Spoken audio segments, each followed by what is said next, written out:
जब कभी दर्द की शिद्दत हद से बढ़ जाए तो कुरान पाक पढ़ा करो। अल्लाह पाक कभी भी अपने बंदों को तन्हा नहीं छोड़ता। वो तुम्हें अपनी नज़रों के सामने रखता है।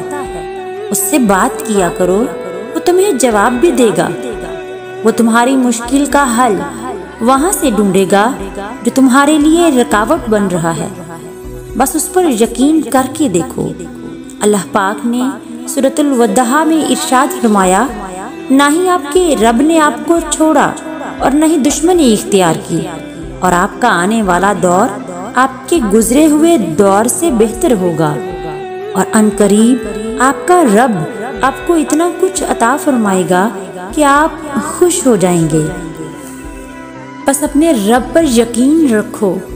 वो तुम्हें कभी तन्हा नहीं छोड़ेगा और तुम्हें कभी गमगीन नहीं होने देगा, क्योंकि वो तुम्हारा रब है।